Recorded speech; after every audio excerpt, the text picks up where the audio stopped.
height of the 18th century, the most glorious kingdom in Europe would face a mighty foe, the power of its own people. One man would rise to inspire the nation, to cast aside a reluctant king and a hated queen, and a new republic would be born in blood, the blood of the French Revolution.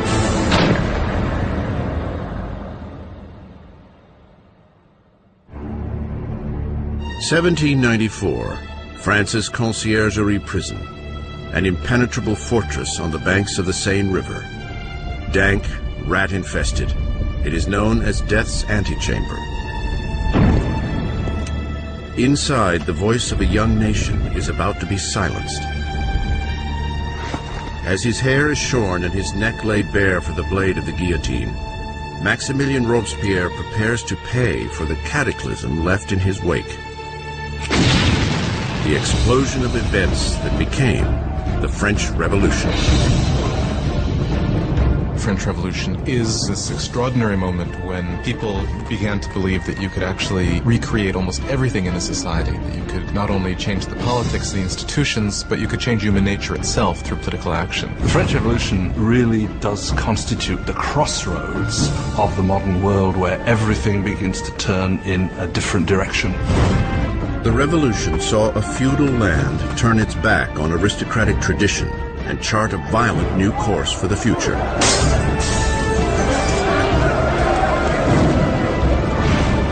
It would shake the very foundation of Europe, and its impact would be felt across the seas.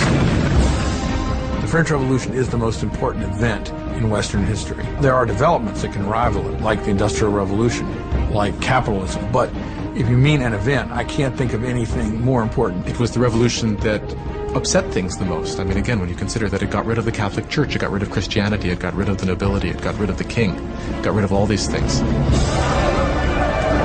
The French Revolution would bring bread to the poor, democracy to France, and would establish a whole new order of society. But progress would come at a price. It was really a moment of extraordinary hope, extraordinary ambition, and then it turned into this most horrific tragedy. Now, broken and defeated, Robespierre, not 2 days before, stood atop his world, presiding over the greatest and bloodiest revolution Europe had ever known. So true to its ideals, he was called the Incorruptible. So powerful, his slightest utterance could cloak an entire city in fear. A master orator, Robespierre's words were his weapon. Now, silenced by a bullet to the jaw, he awaits the same swift and brutal end he has brought down upon so many others. The revolution is about to eat its own.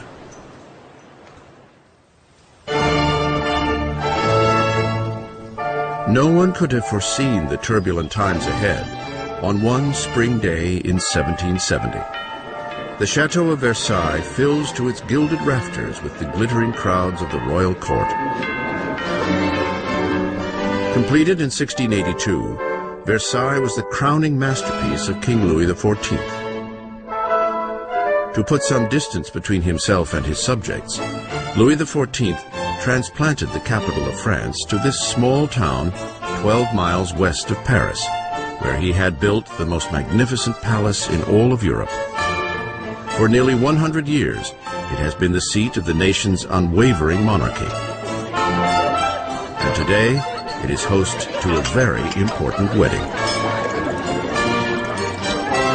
King Louis XV's grandson, Prince Louis Capet, next in line for the throne, is about to take a bride.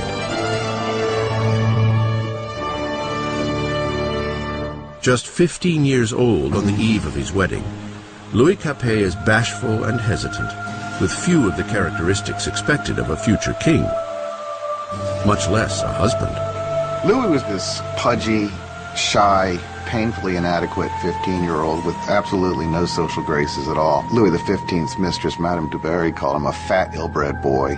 Basically, he was just a schlub. It was very hard for Louis to come to decisions. He dithered incessantly. He was always ready to be persuaded by the last person he had talked to. Again, those are usually not considered good leadership qualities. Louis's marriage is a political union between Austria's royal family, the Habsburgs, and his own, the Bourbons. The wedding symbolizes the end of an ancient rivalry and the beginning of new regional ties.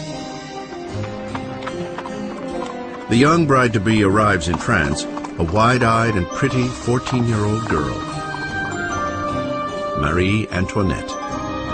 Marie Antoinette is an Archduchess of Austria. She's the youngest daughter of the Empress Maria Theresa, and she comes to France as part of a marriage deal which represents a great reversal of alliances, whereby for the first time in living memory France and Austria become allies rather than enemies. Marie comes to France as a political gesture, but as a teenager she has little interest in political affairs.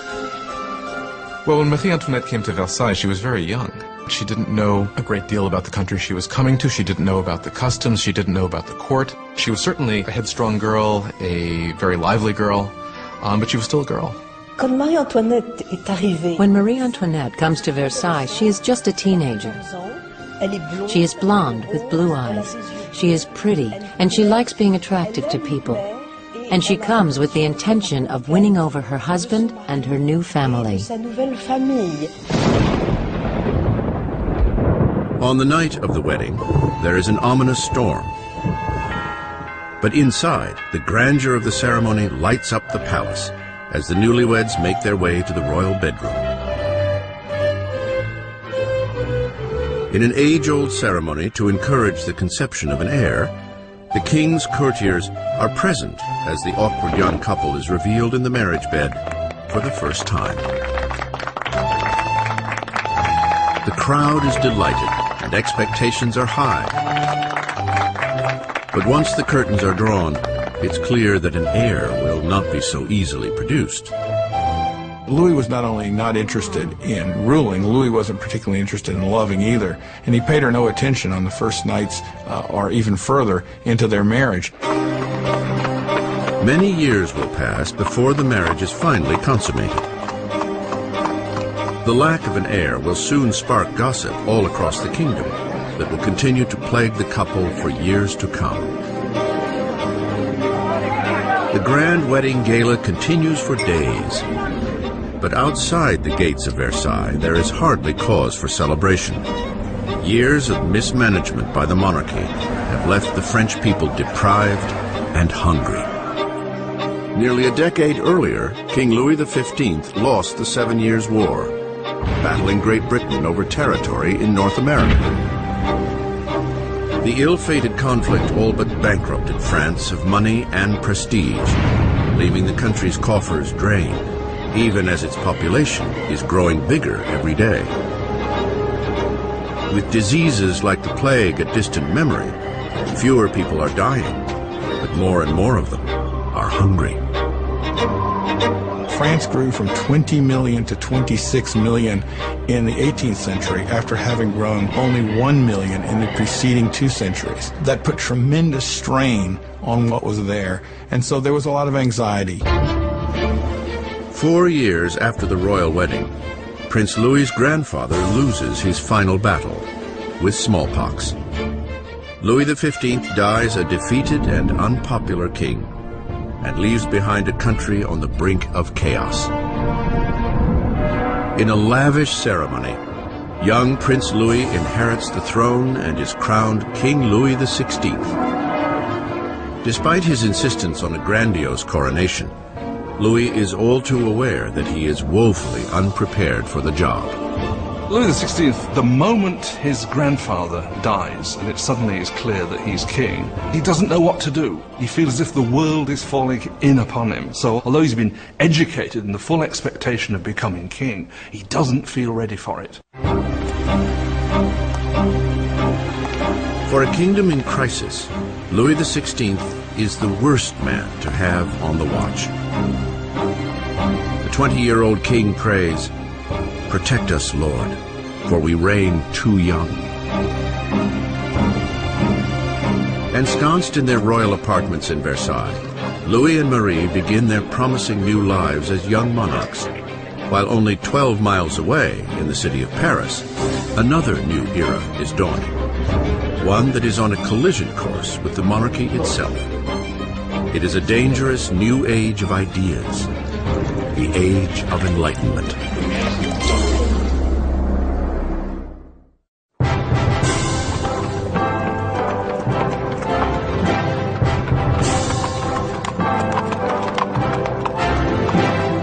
As the royal carriage approaches the esteemed Louis le Grand College, crowds gather for a glimpse of grandeur.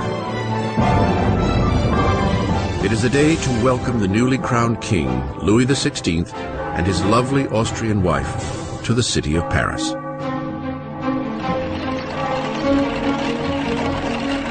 And at the head of the welcome party is a promising young law student, Maximilien Robespierre.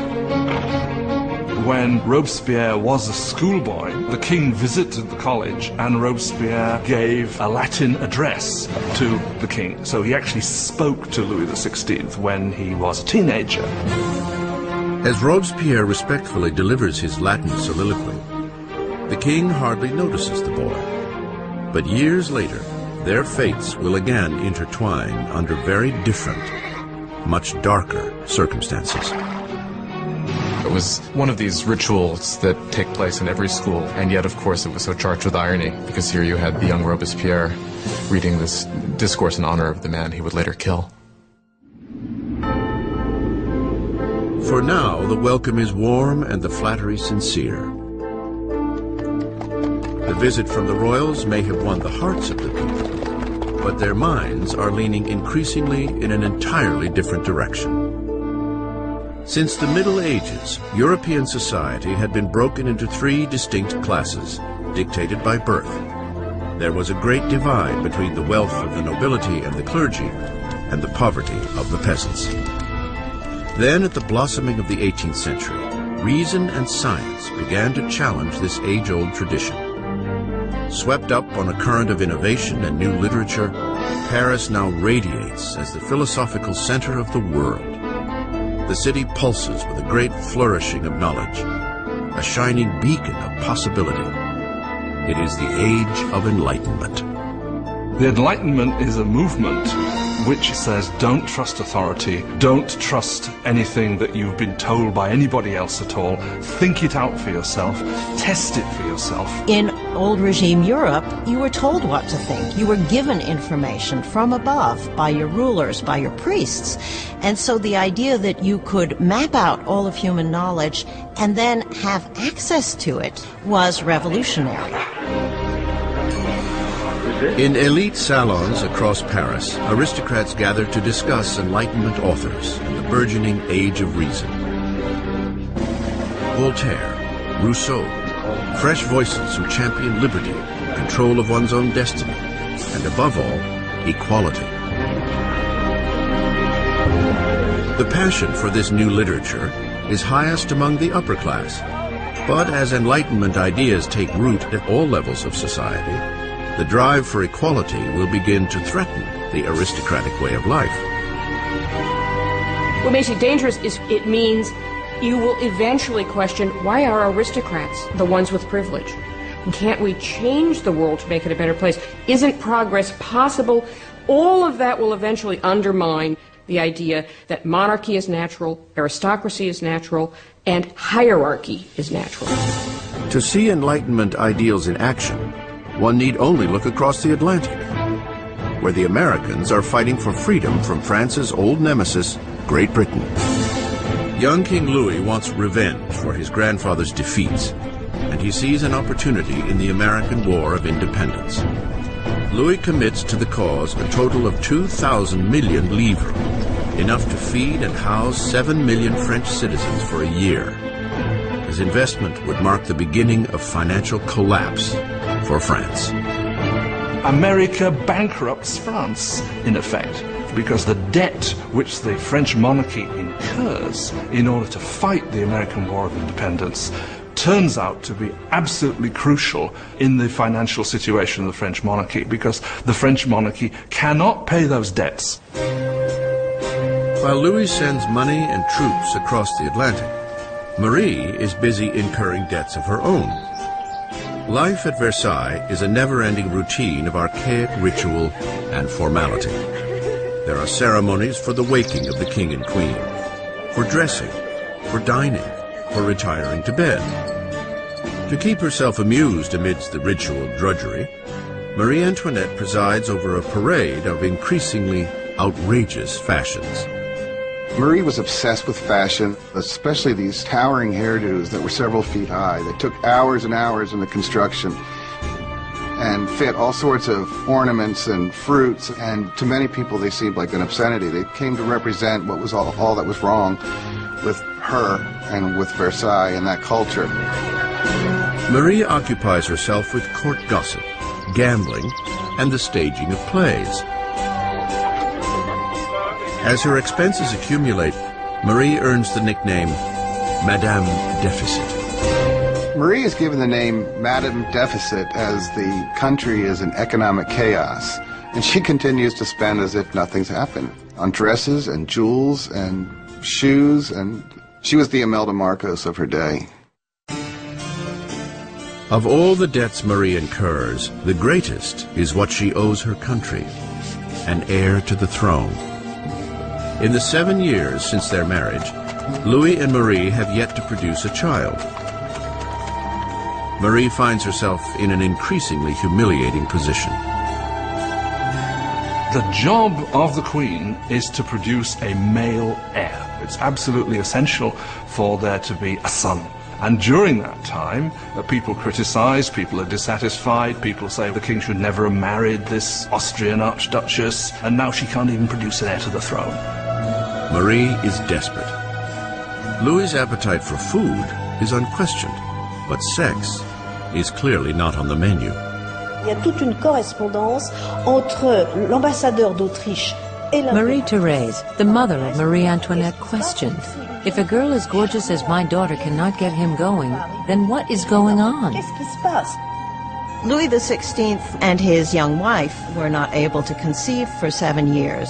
This cast a pall on the beginning of his reign, and because his hobby as a locksmith was well known, there were all sorts of salacious songs circulating to the effect that the locksmith was having a hard time finding the keyhole. Louis's disinterest in sex is seen as a lack of bravado as a king. Finally, after years of frustration and pressure from the court, Louis is diagnosed with a treatable condition called phimosis. Louis had a deformity that made arousal extremely painful. Therefore, there was no consummation until there was a surgical procedure that could correct this. But he was scared to death to have it, and it took years for him to agree to have it. And when he finally did, voila. After a simple surgery, the couple is able to have their first child, Marie-Thérèse. But there is no easy fix for the years of damage to Marie's image. Since the early 1780s, libelles have circulated throughout the country, pornographic satire of the king and queen. Obscene pamphlets mock Louis's impotence and portray Marie as a promiscuous harlot in a debauched and decadent court. The people's view of the monarchy sours as conditions in the countryside worsen. After a succession of bad harvests, deregulation has raised the cost of flour, leading to a shortage of the very heart of the French diet, bread. But the hardships naturally stop at the gates of Versailles. As the royals continue to live in extravagance, complaints are committed to paper. One charge is leveled directly at the royal court. Do you know why there are so many needy people? It is because your luxurious existence devours in one day the substance of 1,000 men. The man behind this charge? The same young man who just a few years earlier regaled the king and queen after their coronation, Maximilien Robespierre. In Robespierre, the people will soon gain a voice, calling for liberty, equality, for revolution. Versailles in the late 1700s is an oasis of extravagance, surrounded by a land in despair. And with an uncertain king at the helm, France is charting a course for disaster. After 19 years of marriage, Louis has sired 4 children. Yet as a king, he remains impotent. In an attempt to demonstrate leadership, Louis dabbles in financial reforms. But his misguided interfering burdens the poor with heavy taxes, while the nobility pay hardly at all. With the economy in ruins and the people restless, it seems as if even the heavens are angry, smiting France with the most bitterly cold winter in 90 years. If ever God intervened to make a situation worse, the summer of 1788 and the spring of 1789 is a moment when that happens. By the summer of 1788, you already have a burgeoning political crisis, and it's developing against a background of very serious food shortage. For the people of France in the 18th century, flour is the essence of life itself. Bread, the measure of existence. Most ordinary people in France ate at least 2 pounds a day of bread. Bread was all important. Its price was immediately felt by everyone. If the price doubled, you were in big trouble. Under Louis's financial mismanagement, the cost of flour skyrockets. Sparse food supplies are hoarded. The cost of a loaf of bread soon equals a month's earnings. Hunger turns to rage. Riots break out across France. Homes are robbed. Bakeries are raided. And shopkeepers suspected of stockpiling bread are lynched on the spot.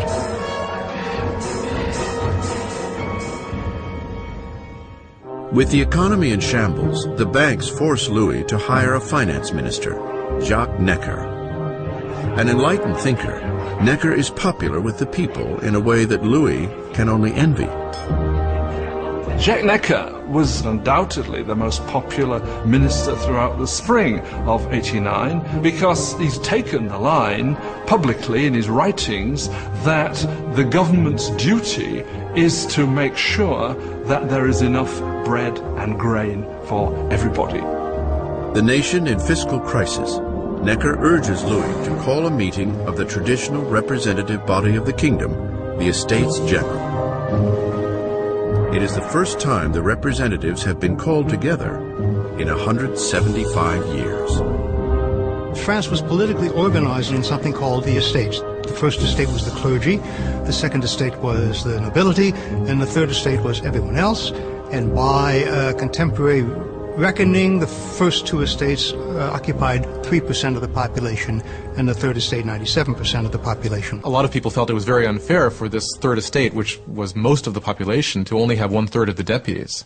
They felt it was very unfair that this should be a 3-chamber parliament, where 2 chambers, the nobility and the clergy, could always outvote the commoners. May 4th, 1789. A skilled young lawyer and politician arrives at Versailles. Maximilien Robespierre comes to stand before the Estates General as a deputy to fight for a fair voice for the people he represents, the Third Estate. An orphan from the provinces, Robespierre had risen to academic prominence on a prestigious scholarship, becoming an eloquent speaker, prim in appearance, with never a hair nor a phrase out of place. Back home in the small town of Arras, the Enlightenment ideas he had absorbed in the salons of Paris found a powerful voice as he became a hometown lawyer for the downtrodden. By the time he went back and started to practice as a lawyer, he was reading very widely in the Enlightenment. And Robespierre was someone who, when he was practicing law in Arras, tried to actually bring the ideas of the Enlightenment into the cases he was fighting. At the Estates General, Robespierre and his colleagues are demanding that the nobility and clergy pay taxes, but Louis feels increasingly threatened by the growing radicalism of the Third Estate. Then, on June 20th, after a 6-week deadlock, the deputies arrive to find that they are being silenced. On June 20th, when the deputies come to their meeting and find the doors locked, they suspect a plot. They move next door to what we call a tennis court, which was really a handball court, and gather together and swear they will not stop meeting until they have a new constitution. The deputies declare themselves a new National Assembly, the true representatives of the people of France. The tennis court oath is one of these great symbolic moments in the history of the French Revolution. You had these people assembled in this great open space of the tennis court, raising their arms in this sort of quasi-Roman salute. And for the National Assembly, this was a moment when they realized something of their power and their dignity and saw that they really could defy France's king. In one revolutionary stand of defiance, the National Assembly is born. It will be a communion of voices from around the country, a parliamentary body enacting the people's will. But wresting power from the king would not be so easy as signing a simple proclamation. All of these early victories that take place at Versailles are largely paper victories, and they have no teeth to back them up. And the fear that takes over the deputies at Versailles as we approach mid-July, is that the king is gathering his forces to disperse them, to overthrow them. By early July, 30,000 of the king's troops are taking positions around Paris. To defend themselves, the people form a new National Guard. Rioters raid Paris's armories and make away with over 28,000 muskets. The only thing missing is gunpowder, and the people know just where to get it. In the center of Paris, there looms a massive stone dungeon, notorious as a symbol of feudal rule, the Bastille. The prison houses the city's stores of gunpowder and is legendary as a den of torture and unspeakable deaths. The Bastille had been the great symbol of royal despotism, the great symbol of the kings of France running beyond the just limits of their own power, a symbol of horror for the people of France. Amidst the rioting, there is a stunning outrage. Louis fires his finance minister, the people's beloved Jacques Necker, seen as too sympathetic to the masses. Hours after Necker is fired, word reaches Paris that their man on the inside has been ousted. There is nothing left but revolt. On July 14th, crowds band together identifying themselves with a small cockade, red and blue for the colors of Paris, separated by white, the color of the House of Bourbon. The tricolore is born. From the feverish crowd, a voice cries out, "To the Bastille!" Attacking the Bastille means that the people of Paris are saying, you cannot get rid of the new National Assembly. The people are acting, they're arming themselves, and they're basically saying, we take the side of the revolution. At the sight of the approaching mob, the governor of the Bastille, Bernard de Launay, attempts to lock down the prison. He mounts a hopeless defense, and the marauders storm the fortress and tear into the guards with knives and pikes. Finally, de Launay surrenders, but the enraged mob engulfs him, dragging him through the streets. The jeering horde kicks and stabs at him until he shouts, "Let me die." The crowd eagerly obliges. He is stabbed and shot, and a revolutionary tradition is born. His severed head is paraded on a pike. The deputies in the National Assembly do not immediately condemn this act of violence. In fact, they accept it. And it was this acceptance of popular violence that, in some people's view, created a pattern that was to have catastrophic consequences for the unfolding of the revolution. With the smoke still clearing over the Bastille, Louis XVI returns from a hunting trip. In his diary under the date July 14th, 1789, he writes, "Nothing," a reference to his unsuccessful hunt. An aide interrupts and breaks the news of the riots and the fall of the Bastille. Louis XVI asks, "Is it a revolt?" "No, sire," he replies. "It is a revolution."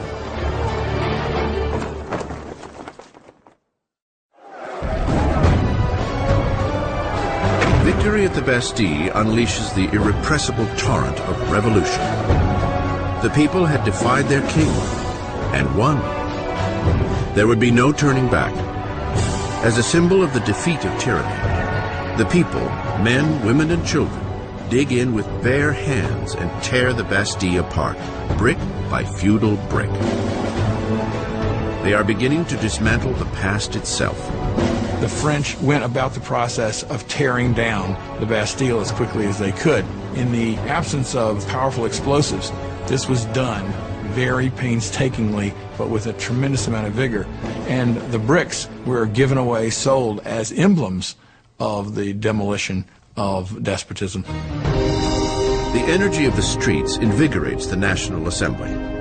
A charter is penned within days called the Declaration of the Rights of Man. Under this daring new document, archaic class distinctions are to be abolished, and all men considered truly equal. The Declaration of the Rights of Man was a declaration promulgated by the National Assembly, which said in its text that the sovereignty belongs to the people, belongs to the nation. The king is nowhere mentioned in this document. Therefore, by issuing this document, the Assembly was effectively seizing power for itself. With the new National Assembly as their voice, the citizens of France set out to change the very fabric of their world. They demand a constitutional monarchy, equal rights for all men, and justice under reasonable laws. To provide a greater voice for the call of revolution, Robespierre demands increased freedom for the press, long muzzled under the old regime. The resulting free press is spearheaded by L'Ami du Peuple, the people's friend, a fiery newspaper full of vitriolic rants and provocation. It is the brainchild of a former doctor, Jean-Paul Marat. After a string of unsuccessful careers, Marat found himself living in poverty, for a time finding shelter in the sewers of Paris. It was there he contracted a painful skin disease that now leaves him confined for long periods to a medicinal bath. A bitter and failed Marat finds in the revolution the perfect outlet for his venom. Jean-Paul Marat was just one of these professional malcontents, and unfortunately revolutions do offer opportunity to professional malcontents. Marat took all of that bile, all of that resentment, and funneled it into a newspaper that became extraordinarily successful, L'Ami du Peuple. Marat was a man possessed of extraordinary anger. You just have to read the pages of his newspaper, The Friend of the People, to see this. In every issue, he displays a complete paranoid mentality. He sees plots everywhere. Everybody is plotting against the revolution, and the answer is very simple for him. The answer is blood. The answer is heads. Marat loathes the monarchy's relentless extravagance, even as poverty grips France, and needs only the slightest rumor to lambast the king and queen in his newspaper. On October 2nd, 1789, his anger boils over. Word reaches Paris that the king has thrown a party at Versailles, that the decadent royals threw the new tricolor flag, symbol of the revolution, to the ground and trampled it underfoot. Marat is enraged. He reports the insult in his paper, just as a new threat breaks. The king has again ordered troops to move into positions around Paris. With the coup at the Bastille still smoldering in the minds of the people, Marat frantically urges them to take action. People of Paris, it's time to open your eyes. Shake yourselves out of your torpor. Wake up. Once more, wake up. October 5th, dawn breaks to the furious ringing of bells.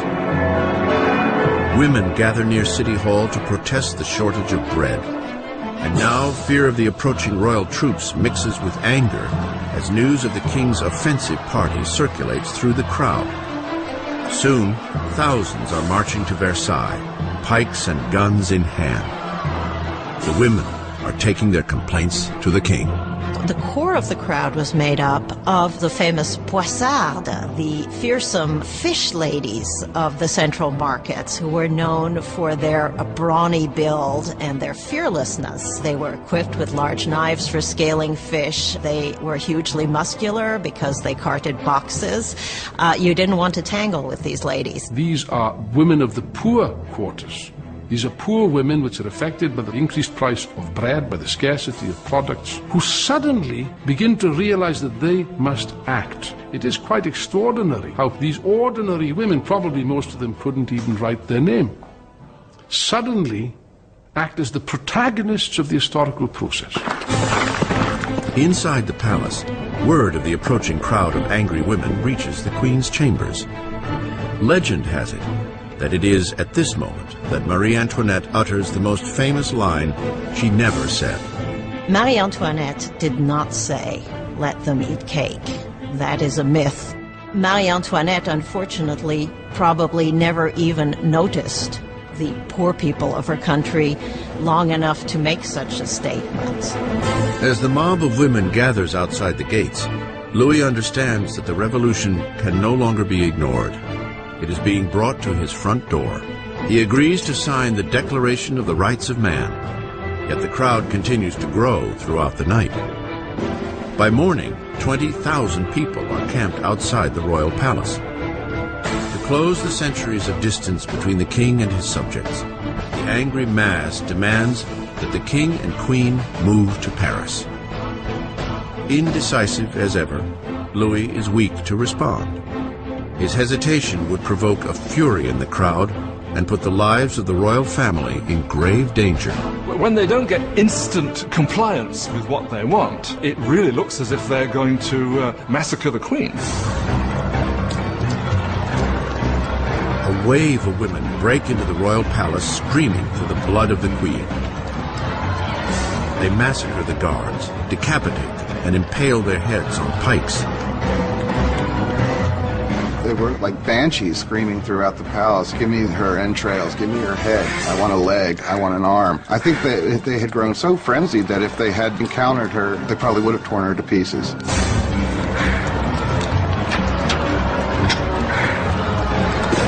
Terrified for her life, Marie escapes to Louis's apartments only moments before the women break into her chambers and tear her bed to shreds.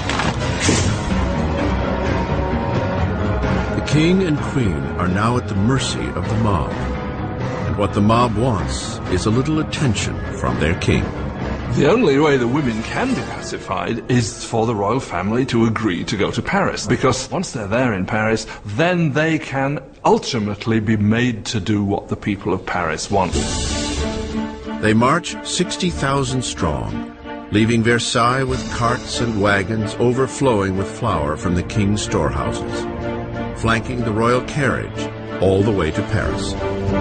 Le roi et la reine ont été contraints. The king and queen were forced to go back to Paris with the heads of their guards, who had been massacred in the chateau. Qui avaient été massacrés dans le château. Their heads had been cut off.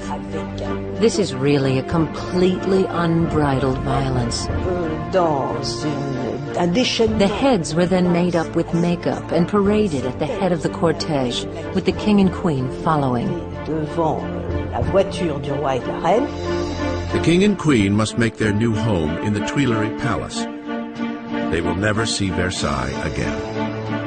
Once the royal family moves to Paris, they are the prisoners of Paris. They know it. Everybody else knows it. There are great limits to what they can do or even dream of doing. They are the prisoners of the capital city, there's no doubt.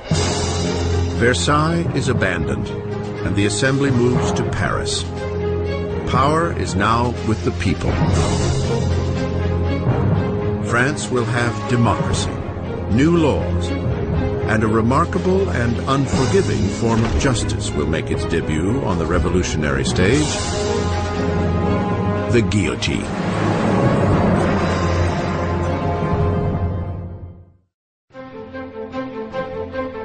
May 1791. Nearly 2 years have passed since the royal family and the National Assembly have moved to Paris.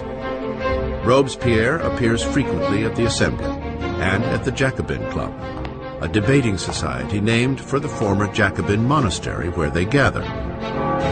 Now, words are the very core of the revolution, and Robespierre speaks with an unfailing moral compass. His true north is always the people. He soon earns the nickname the Incorruptible. France is now a constitutional monarchy, the king forced to share power with the revolutionaries in the Assembly. But it seems Louis's share is growing smaller by the day, as he is forced to sign law after law diminishing his own authority, and that of the other great feudal regime, the Catholic Church. Louis decides the time has come to escape the confines of the new republic and mount a campaign to reclaim his kingdom.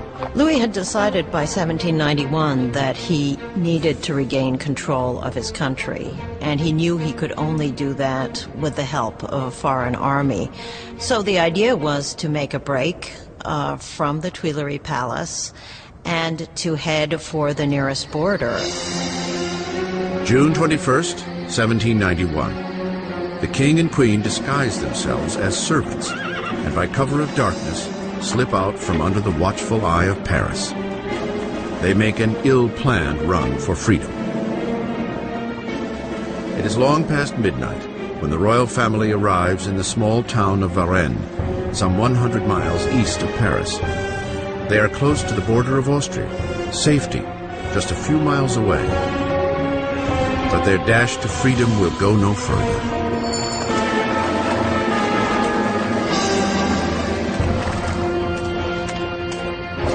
Rumors of the royals' journey have preceded them to Varennes.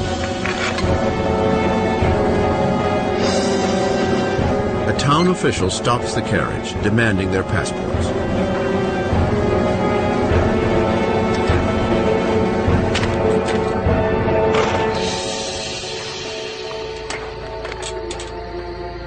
The official's suspicions are confirmed.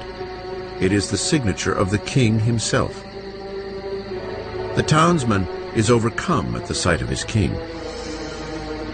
But revolutionary guards nearby show no reverence for the fleeing royals. He keeps hoping that people will recognize him and there will be a kind of rebellion in his favor. And much to his horror and surprise, they are not ecstatic to recognize him. They see him as escaping, and basically he's arrested and taken back to Paris. The idea that the monarch had tried to abandon his people was psychologically catastrophic. That event really broke the bond between Louis and his subjects. Now they had not only a king who was superfluous, they had a king who was obviously a traitor as well. With the royal family official turncoats to the revolution, power shifts from Louis, now a prisoner king, to the revolutionaries at the Assembly. At the very heart of the young revolutionary government is Robespierre. He shines at the podium, calling for liberty, equality, and fraternity. He demands universal suffrage and an end to slavery in the French West Indies. And most passionately, he rails against the death penalty, because in the new age of enlightenment, Robespierre wants to discard all remnants of the medieval past. Europe had inherited a macabre repertoire of execution techniques from the Dark Ages. Unremittingly cruel deaths by drawing and quartering, hanging, drowning, and burning at the stake.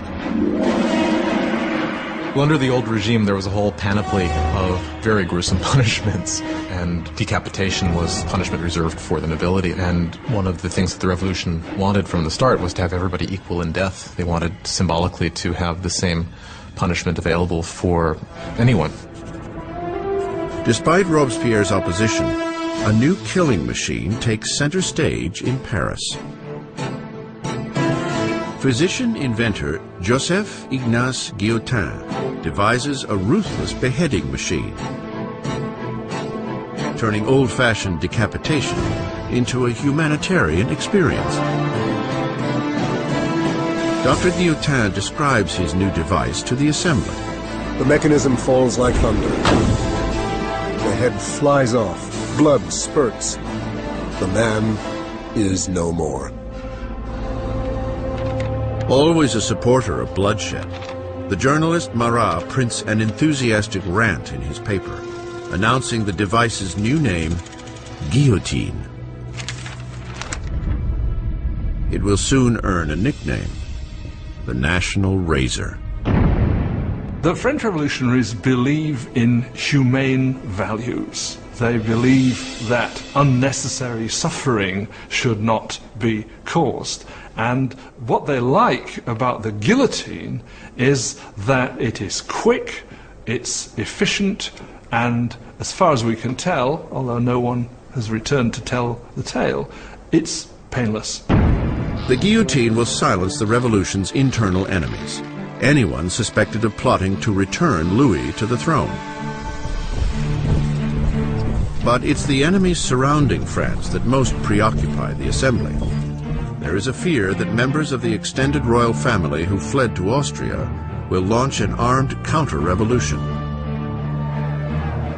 The assembly calls for a preemptive attack, a declaration of war on Austria. But Robespierre argues against it. Robespierre is one of the lonely voices who is opposing war because he thinks the enemy will win. Robespierre is afraid that the country isn't ready, hasn't got an army that would be able to defeat the enemy. The enemy might therefore come in and destroy the revolution. Robespierre loses the debate. In April 1792, the Assembly declares war on Austria against a country ruled by Marie Antoinette's own family. A nationalist fervor grows. If Austria defeats the revolutionary army, Louis will undoubtedly reclaim his throne. And Marie is suspected of aiding the enemy by corresponding with her relatives in Austria and giving away French troop movements with the stroke of her pen. All the while, the king and queen feign adherence to the revolution. Louis and Marie Antoinette are playing a double game. They are seeming to go along with the revolution many times at the same time as they are conspiring against it. They are trying to survive. If you want to be generous, they're survivors. But if you want to be, look at it from the revolutionary point of view, is they're liars. With the French army already suffering huge losses on the border, word reaches Paris that Austria's ally, Prussia, has joined the invasion. The enemy troops are mobilized under the command of the Duke of Brunswick, a Prussian general. Tension pervades the streets of Paris. And then, the newspapers print a letter from the Duke of Brunswick, a manifesto threatening the destruction of Paris if any harm comes to their royal majesties, the King and Queen. The misguided threat wildly backfires. August 10th, 1792. 27,000 armed citizens, fueled by indignant rage, head to the Tuileries Palace and fall upon the king's guards in a savage attack. By the end of the day, over 800 from both sides are dead. The king flees to safety in the assembly, but the monarchy is no more. Louis is officially stripped of his title. The French Republic is born. The blade of the guillotine is christened with the blood of Louis's remaining guards.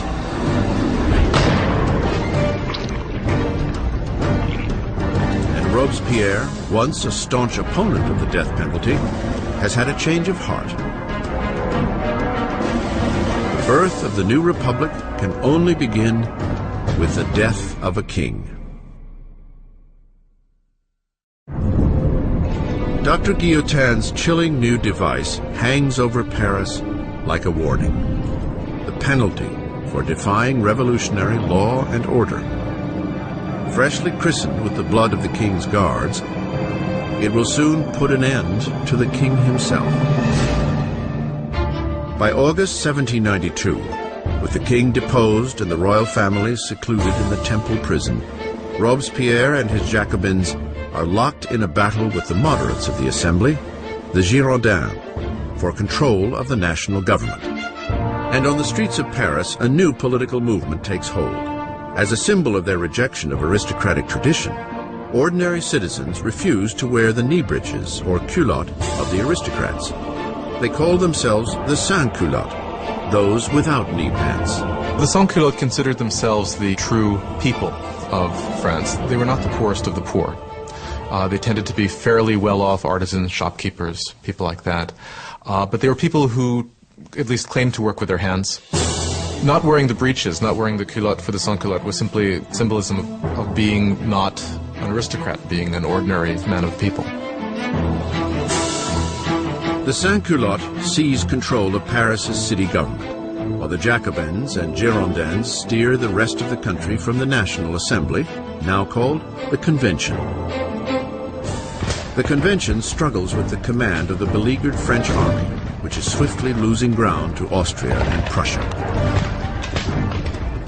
While fighting back incursions at the border, the revolutionary government cracks down on enemies within, royalist traitors who might deliver Paris into the hands of the invaders. More than 1,000 people are arrested and herded into prison. Priests, journalists, ordinary men and women. Robespierre concentrates on the internal crisis. But his friend, the Minister of Justice, Georges Danton, motivates men young and old to join the war on the frontier. He is gregarious and loud, everything that Robespierre is not. Soon, Danton's name is heard throughout Paris. Danton is a bigger-than-life character, a man full of life, full of bombast, tremendous drinker and debaucherer, who, though he's from the educated classes himself, is a guy who, unlike Robespierre, can physically identify with the working people in a way that Robespierre simply cannot. As the enemy closes in, Danton's fiery rhetoric mobilizes the people, inspiring many to take to the battlefront. At one of the moments of greatest peril for the revolution, the Austrian and Prussian armies are invading. He gets up in front of the people of Paris and shouts, "De l'audace, encore de l'audace, toujours de l'audace, et la patrie est sauvée." Boldness, more boldness, forever boldness, and the fatherland is saved.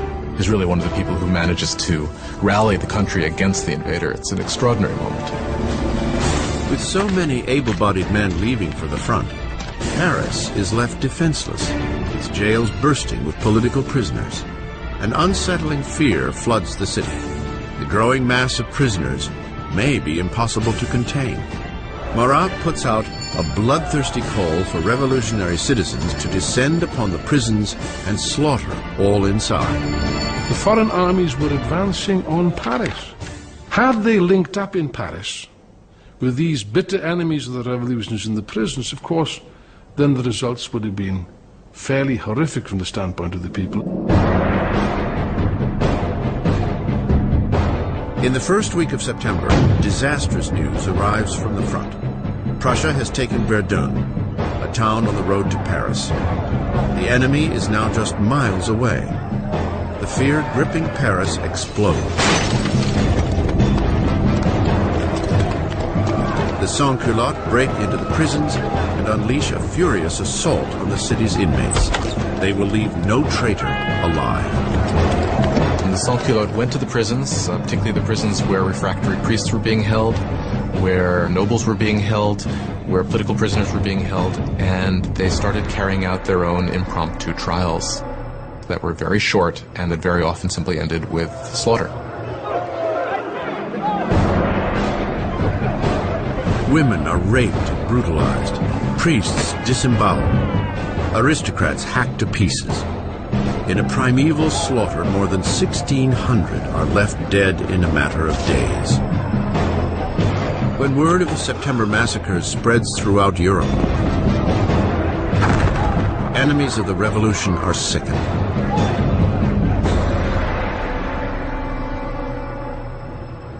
Across the English Channel, the London Times gives voice to the revulsion. Are these the rights of man? Is this the liberty of human nature? The most savage, four-footed tyrants that range unexplored Africa rise superior to these two-legged Parisian animals. The revolution has taken an inalterable turn. Even Robespierre understands that things have gone too far, that the people cannot manage the revolution on their own. They need guidance, an iron hand. And with the power of his words, the incorruptible rises to the forefront as the man who will guide the revolution. Robespierre had once pushed for a constitutional monarchy. Now he believes there is no longer room for the king. A momentous decision is made. France will put its own king on trial. With the verdict a foregone conclusion, the only debate left is punishment. The moderates, the Girondins, called for sparing Louis's life, which isolates them in the convention. The Girondins really crystallized as a faction in the convention over the debate over the king, because while they certainly wanted a republic, they were less sure that the king should actually have to die. But the Girondins are outnumbered by the Jacobin call for blood. Why did the Jacobins want to kill the king? I think they wanted to kill the king because, as Robespierre brilliantly said, you have to kill the king so the revolution can live. If the king is right, then the revolution is wrong. In any system there had ever been, there's only one penalty for treason, and that is death. So in this sense, if the king is guilty of betraying the country in a time of war, then the argument is that he must suffer the death of a traitor. On January 20th, 1793, Louis XVI is declared guilty. The sentence is read. The king must die. That evening, Louis is briefly reunited with his family. Calm in the face of their tears, he promises to return the next morning to say a final goodbye. He will not. He cannot bear his family's anguish and must not weaken away to the guillotine. The next morning, a closed carriage brings Louis to the scaffold. And he stoically makes his way to the blade.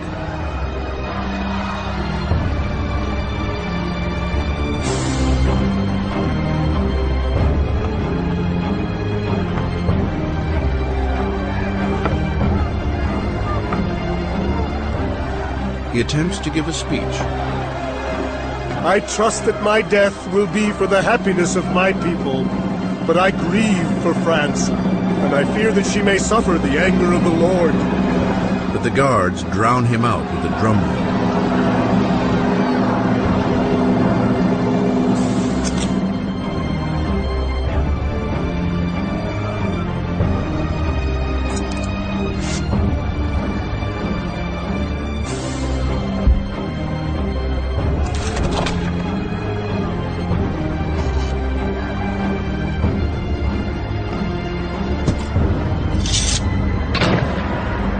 At 10:22 a.m., the man who once was king is no more. In the temple prison, Marie hears the cannons fire, heralding the death of her husband. She collapses in despair. The king's blood is spilt. The revolutionaries victorious. But the enemies of the revolution will soon claim a victory of their own. Their target? The man who is calling for so many heads to roll, Jean-Paul Marat.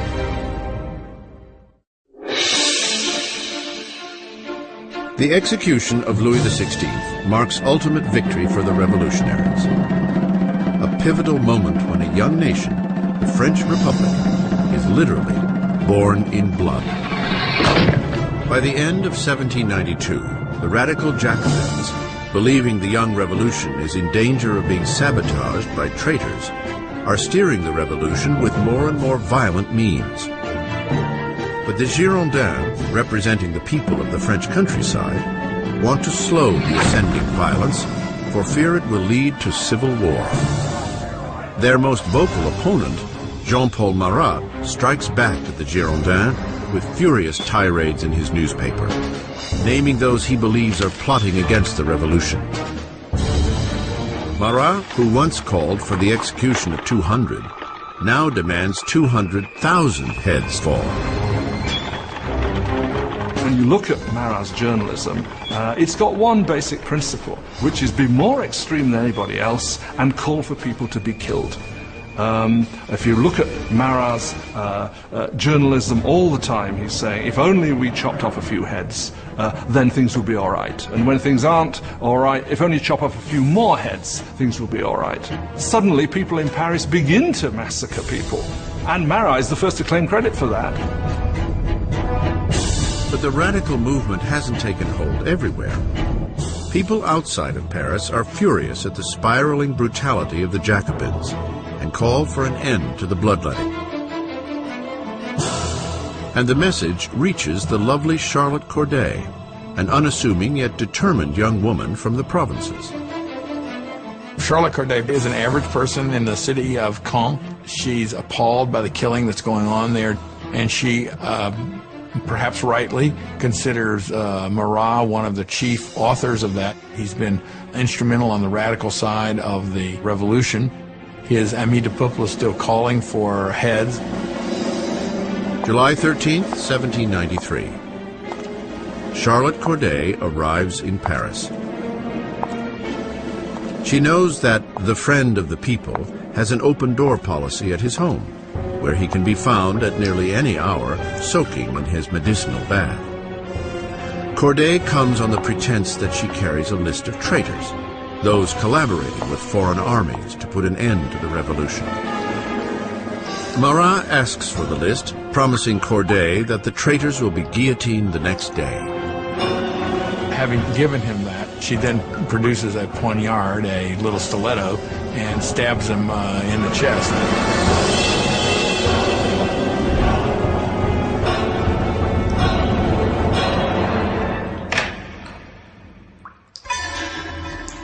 The so-called friend of the people dies instantly. The angry voice of his newspaper silenced.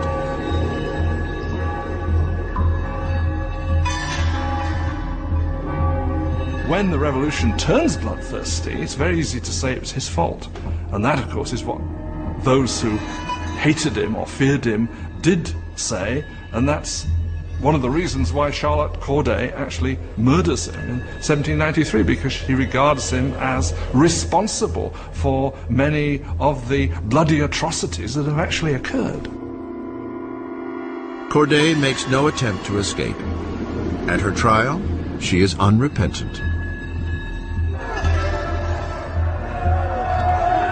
What did you expect to achieve in assassinating Marat?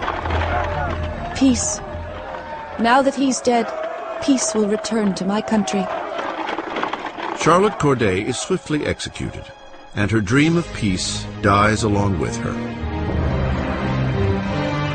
She has killed Marat the man, but she has created Marat the legend, his death most famously depicted by the revolutionary painter Jacques-Louis David. He became a martyr. He became a kind of almost religious figure. You had people offering up prayers that went, "Heart of Jesus, Heart of Marat." You had these scenes at his funeral where the bathtub in which he was murdered was sort of put up on the altar, almost as if it was a kind of crucifix. If you look at David's painting of Marat's death, Marat's body is draped in precisely the same way as the body of Christ is depicted in classic representations of the Pietà, the descent from the cross. So clearly there's an identification of Marat with Christ, with Marat representing the new kind of God of the radical republic. Robespierre is envious of the adoration lavished upon Marat, but ever the pragmatist, he turns his attention to pressing matters at hand. Because though Marat is dead, there are still others calling for blood, royal blood. The Conciergerie, death's dark antechamber. 8 months after the execution of her husband, and just days after the killing of Charlotte Corday, Marie Antoinette is jailed here, in a hideous cell, utterly alone. One of the worst things that happens to Marie after the execution of Louis is her children are ripped away from her. Her children were the most important thing to her, and she knew that her son was going to be subjected to terrible abuse to make him forget that he was ever royal by these revolutionaries. And it turns out she was right. It only took a couple years after her son died of terrible neglect and abuse. The once vain Marie Antoinette is 38 years old, but the revolution has aged her beyond her years. Marie Antoinette had been a very pretty woman, elegant, until the revolution. From 1788-89, she got thinner. Her hair went white. She abandoned all her coquetry and her pretty things. She became emaciated. When she arrived for her trial, she was unrecognizable. On October 15th, Marie is put on trial, accused of high treason and depleting the national treasury. The little evidence offered is salacious and vengeful rumor. A final charge is added to the list. She is accused of incest with her son. At this, Marie stands to defend herself. I appeal to the conscience and feelings of every mother present to declare if there be one amongst you who does not shudder at the idea of such horrors. And at that moment there was a change in the mood, because all the women felt they were implicated, and they realized they had gone too far with these accusations. In a moment of public sympathy, Marie hopes she will be deported to Austria. But her hopes are dashed when the sentence is handed down. She is to meet the same fate as her husband. Marie Antoinette was, in a sense, doomed from the start. She was the symbol of this Austrian alliance that had proved disastrous for France. She was, along with her husband, a laughingstock because of the apparent sexual failure of their marriage. And she was a symbol of court culture at a time when people were coming to see the court culture itself as something completely corrupt and terrible for the country. So for all of these reasons, she was hated like no queen of France had ever been hated before. She was loathed, she was reviled. From her cell, Marie writes a final letter, bidding farewell to her children and family, promising to be brave. Her long gray hair is cut in preparation for the blade.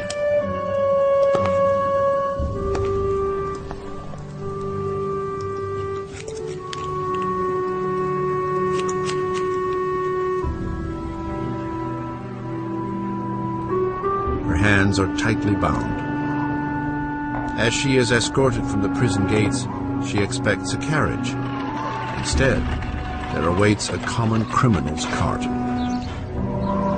She hopes when she's taken off to execution that she's going to get the same treatment that the king got, meaning she would be in an enclosed carriage so the crowd couldn't get her, but they just put her in an open wagon where people would shout all sorts of things, horrible threats at her. A shadow of the sovereign she once was, Marie Antoinette maintains a queenly dignity as she is paraded through the streets of Paris.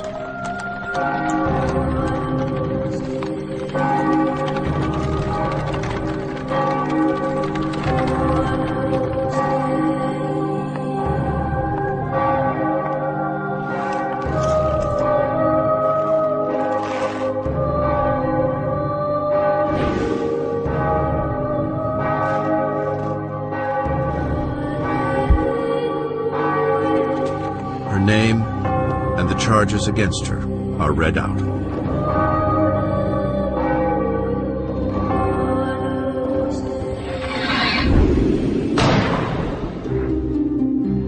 last Queen of France is dead.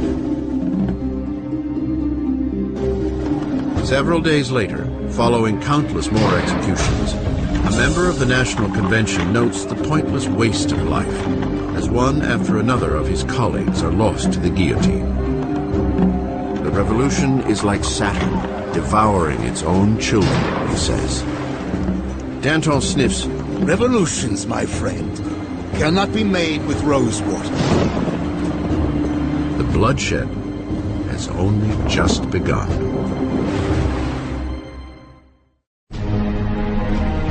September 1793. 4 years into the revolution, and France is being torn apart. There is violent insurrection in the provinces, and huge losses in the faltering war against Europe. In one blistering defeat, the British Navy takes the port city of Toulon. Europe is eating away at France's borders. France is the single largest country in Western Europe. It's the most populous country in Western Europe. It has been the great military power. And of course, when it entered into the revolution, a lot of its traditional enemies and also a lot of its traditional allies thought, aha, this is our chance to, not to carve a piece off of the actual territory of France, but certainly to enrich ourselves at its expense and to weaken it permanently. France is isolated in the whole of Europe. It's being blockaded by Britain. It's being attacked and invaded by Austria and by Prussia.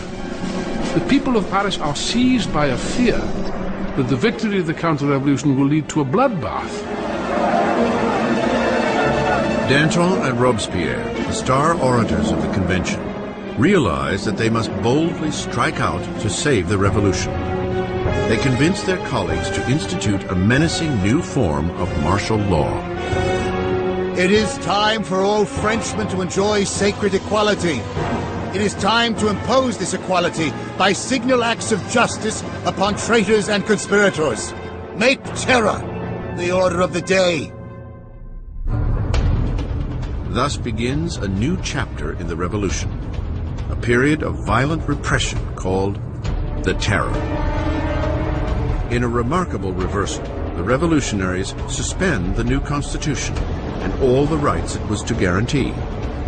Police spies scatter throughout the country. Anyone suspected of counter-revolutionary activity is rounded up, quickly tried, and sent to the national razor.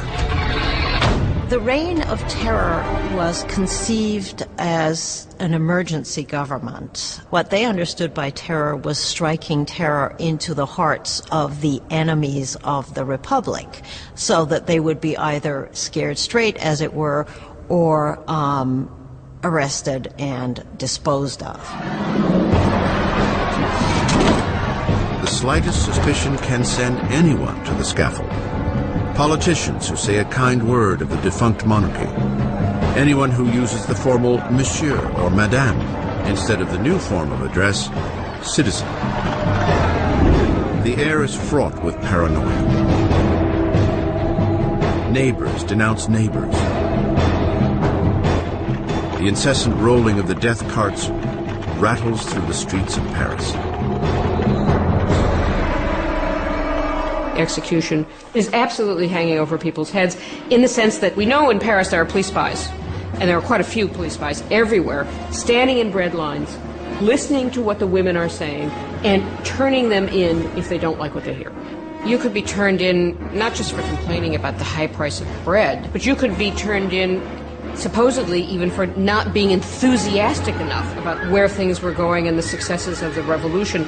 So just about anything that would stand out for commentary could get you into trouble. The convention sets up a revolutionary tribunal, expediting trials and executions with ruthless efficiency. To consolidate power, they form a 12-man council and call it the Committee of Public Safety. Ultimately, power had to be delegated to a smaller group, and that group became the Committee of Public Safety. Ultimately, it became 12 people who really ruled France as a kind of collective dictatorship.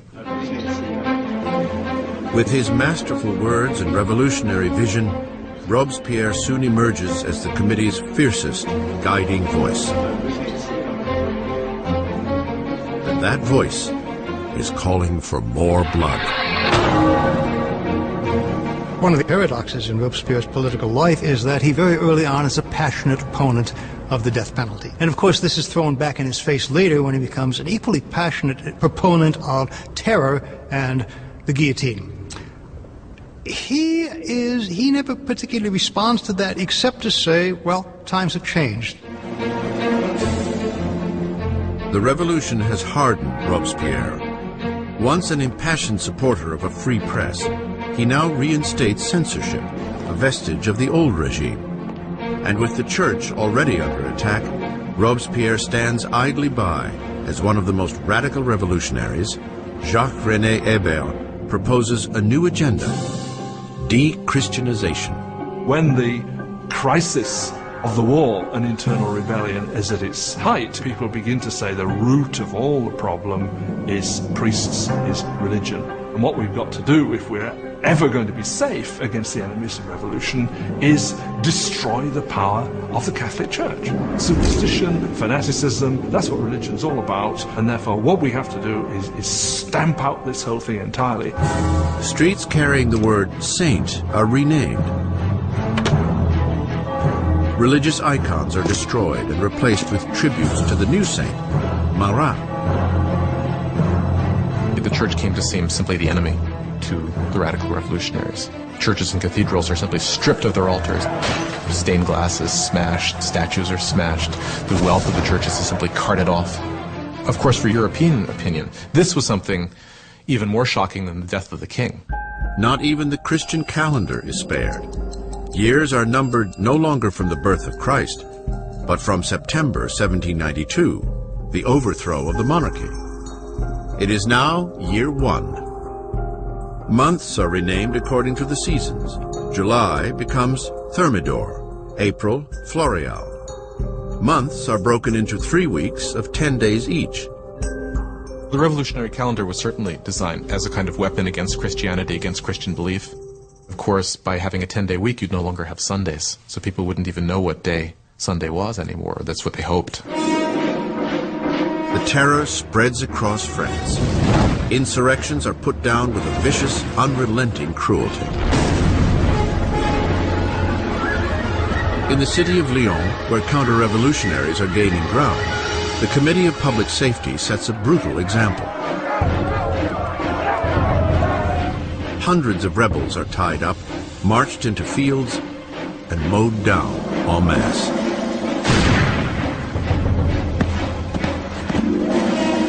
A region called the Vendée, in the west of France, has also become a counter-revolutionary stronghold. Rebels and priests are tied together and packed onto boats that are then mercilessly sunk. Up to 100,000 people are killed in the Vendée alone. In Paris, the blade falls at an ever more frantic pace.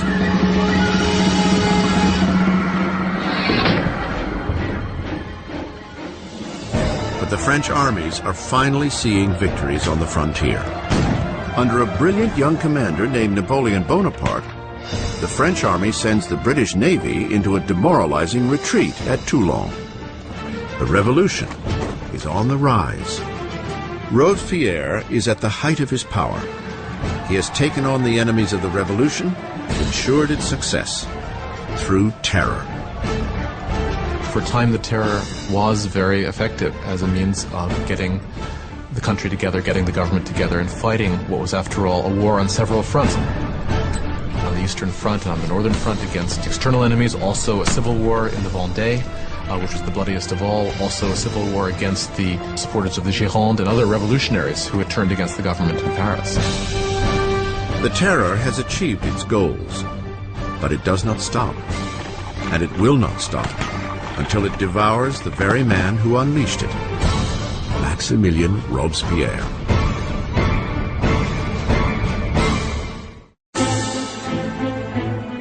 With the blood of the terror, Maximilien Robespierre has rescued the revolution. An invigorated army is repelling attacks at the border, and internal dissent has been all but crushed. At the height of his success, Robespierre dreams up a loftier goal yet: to use more terror to mold a new kind of society, a republic of virtue. By virtue, he means civic virtue. It's an active principle for Robespierre. For example, you cannot be a virtuous citizen by simply obeying the laws and keeping your head down. You must actively be involved in the work of the state, and that includes for Robespierre destroying the enemies of the state. On February 5th, 1794, Robespierre gives a speech outlining his philosophy. Terror without virtue is disastrous. But virtue without terror is powerless. He associates terror with virtue. Terror at that moment becomes in his thinking an instrument by which you create virtue. But others disagree. For Danton, the revolution is heading down the wrong path. He and his followers, the Dantonists, believe it is time to bring the terror to a halt. It has served its purpose and is in danger of feeding the revolutionaries into their own fire.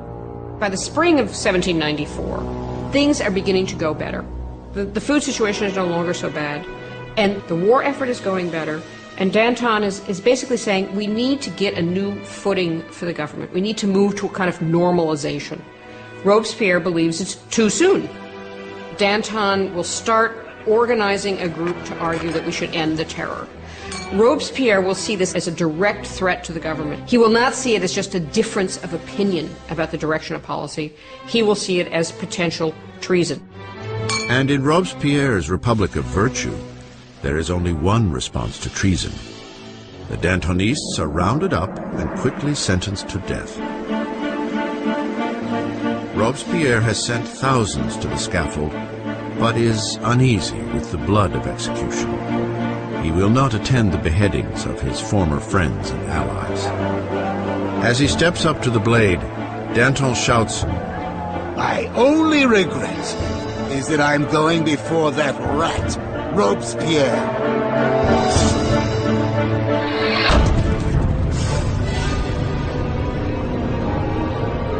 With the Dantonists out of the way, Robespierre launches France into an even bloodier, more horrifying period. The Great Terror. The Great Terror is the name given to the last phase of the terror in the spring of 1794 into the summer of 1794. It's the period at which the tempo of executions really starts to increase, at which the atmosphere of paranoia, particularly in Paris, but really across the country, starts to increase exponentially. You can track the number of executions until it's up to almost 800 per month in Paris, towards the end even more. Paris's executioner is busier than ever. But on June 6, 1794, the roll of the carts comes to a halt. The guillotine hangs silent. Robespierre has declared a new religious holiday, the Festival of the Supreme Being. He wants to replace the old Catholic god with a new one, the goddess of reason. One thing about Robespierre is that he never supported these atheist policies. He believed that people needed a divinity to believe in. And he helped sponsor this cult that was called the Cult of the Supreme Being, with this extraordinary tableau in Paris in, I believe it was June of 1794, which had choirs of people dressed in white singing. You had this kind of papier-mâché mountain that was built in the center of Paris. And then at the critical moment of the ceremony, you had Robespierre himself sort of emerging on the top of this mountain, clad in a toga, and marching down. And I think at this moment, a lot of people felt, all right, who does he really think he is? Does he think he's God here? Does he think he's the king? As the Great Terror spirals on, Robespierre's colleagues see the Festival of the Supreme Being as his departure from the realm of reality. There are those who think that Robespierre really has reached so extreme and so unreasonable a position that they can't turn back, that his fanaticism has somehow overtaken him, and there are those who think he's just gone nuts. Once again, Robespierre's suspicions turn to those closest at hand. On June 27th, now the 9th of Thermidor, he appears before the convention and delivers a speech of threats. It is the last speech he will ever give. Robespierre makes a tactical error. He comes in and announces that he has a new list of enemies of the Republic, but he won't give the list. Therefore, everyone is afraid they might be on the list, and when he comes back the next day to give the list, he is arrested before he can speak. An unexpected chorus of voices shouts Robespierre down. He is stunned into silence. The deputies declare him an outlaw and immediately remove him from the convention. Robespierre and several of his associates are taken to City Hall, where they remain under watch for the night. Shots ring out in the early morning. Guards race to the second floor. They fling the doors open to a grisly scene. One of Robespierre's allies has thrown himself from the window. Another has taken a pistol to his head. And Robespierre is found semi-conscious with a bullet wound to the face, his jaw shattered from an apparent suicide attempt. Robespierre spends his last hours on the table of the Committee of Public Safety, in the very room where he had piloted the terror to its hideously bloody peak. As he is ridiculed and insulted by his former colleagues, Robespierre is unable to respond. The Grand Master of Oratory has been silenced. In the Conciergerie, where the last Queen of France had preceded him, Robespierre is prepared for the national razor. His cellmate, the revolutionary Saint-Just, points to a painting of the rights of man and declares, "At least we did that." Robespierre had spearheaded a revolution and changed the face of France. He had reordered society and engineered a bloody and tyrannical system to ensure its success. But he was destined to be one of its final victims. It turns out that there is a great deal of enthusiasm for ending the terror. Nobody can figure out how to do it. And what turns out to be the case is that the only thing that will end the terror, and apparently the only thing they can all agree upon, is the fall of Robespierre. On July 27th, 1794, the guillotine comes down on the incorruptible. And the last blood of the terror is shed. The terror dies with Robespierre, but the revolution does not. The rights of man, democracy, the new republic, the accomplishments of the revolution would far outlive any of the revolutionaries themselves.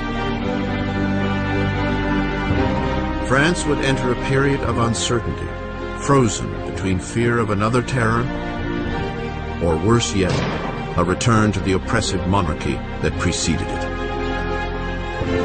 5 stagnant years would pass before power once again consolidated in the hands of a single man, Napoleon Bonaparte. Historians disagree over the end of the revolution. Some believe it died with the rise of Napoleon. Others maintain that the revolution lived on into the 19th century and beyond. The revolution was the first and enduring model of a people taking its destiny in its own hands.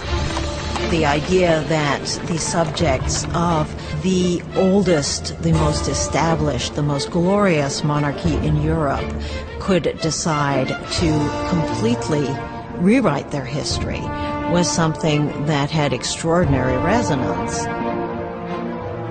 The revolution tore apart the old feudal fabric of Europe and forever changed the course of Western civilization. The question raised by the French Revolution is how much violence is justified in achieving a better society. Do people have the right to overthrow what they see as an unjust system, to replace it with what they are convinced in their hearts is a more just system? How much violence is justified in doing that? We still face this question today. As Robespierre and his colleagues were driving their country into the future, many of them must have wondered what the final outcome would be. More than 200 years after the birth of the French Republic, the ghost of Robespierre hangs over revolutions from Russia to Vietnam, China to Latin America. The French experiments with democracy have inspired models all over the world. Wherever tyranny takes root, the cry for justice is eternal. For liberty, equality, fraternity. For revolution.